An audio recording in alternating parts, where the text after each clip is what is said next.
Teacher మాకు ఆ dialogue చెప్పుంటే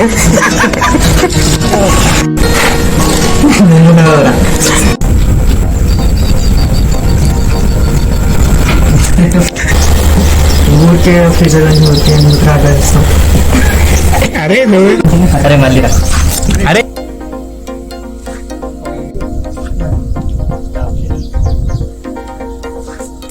అరే కచ్చి కచ్చి కచ్చి ఏంట్రా ఏంటి ప్రాబ్లం ఏంటి చెప్పరా చెప్పకపోతే మాకు ఎలా తెలుస్తుంది అరే ఇంకా రన్ అవ్వట్లేదురా. అవుతుందిరా. ఇదేంట్రా 10, 11, 12. అదే నువ్వు ఫ్యూచర్ గా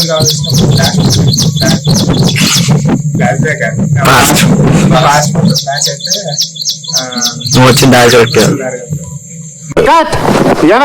ఇలా చెప్తే థియేటర్ లో క్లాప్స్ పడవు, చెప్పులు పడతాయి. ఇంటెన్సిటీతో చెప్పాలి. మరి నేను ఎలా చెప్పాను? ఇంటెన్సివ్ కేర్ లో ఉన్నట్టు చెప్పావు.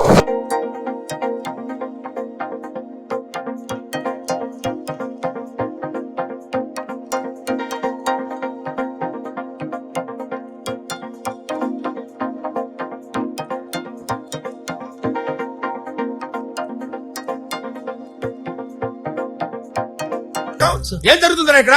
Shooting cheating? మీకు ఆ డౌట్ ఎందుకు వచ్చింది సార్? బుర్రన్నోడు కాడికి వస్తాయి. షూటింగ్ జరుగుతుంటే క్యారవాన్ ఎదురా, యూనిట్ వ్యాన్ ఎదురా, ప్రొడక్షన్ బాయ్స్ అని, ప్రొడక్షన్ మేనేజర్స్ అని, అసలు కాఫీ లై టీ లై, అసలు జ్యూస్ లై. తిరుపతి బోయపాటి శ్రీనంద్ ఫీలింగ్ వీడికి. పెద్ద మాట నడుస్తున్నాడు. ఎవరు చెప్పారు రా 10th అయిపోతే లైఫ్ సెట్ అయిపోతుంది? ఇక్కడ కనిపిస్తున్నాయా? ఒకసారి డీప్ గా రావాలమ్మా, డీప్ గా. అరే అసలు ఎవరు చెప్పాడు రా 10th అయిపోతే లైఫ్ సెట్ అయిపోతుంది అని? ఇంటర్లో చుక్కలు కనిపిస్తున్నాయి కదా. ఈ డైలాగ్ అయ్యేటప్పుడు థియేటర్ లో ఎవరు ఉండరా? ఇంటెన్స్ అంటే పొడుగు లాగటం కాదు, షార్ట్ గా కూడా షార్ప్ గా చెప్పాలి. అరే ఎవరు చెప్పాడు రా అసలు 10th అయిపోతే లైఫ్ సెట్ అయిపోతుంది అని? చుక్కలు కనిపిస్తున్నాయి కదా. నేనేమంటానంటే ఆకలేసిన వాడు అమ్మ అని ఒక రకంగా అంటాడు, ఎదురు దెబ్బ తగిలిన వాడు అమ్మ అని ఒక రకంగా అంటాడు. అసలు ఎవరు చెప్పాడు రా 10th అయిపోతే లైఫ్ సెట్ అయిపోద్ది అని? ఇంటర్లో చుక్కలు కనిపిస్తున్నాయి కదా. అరే అసలు ఎవరు చెప్పాడు రా 10th అయిపోతే లైఫ్ సెట్ అయిపోద్ది అని?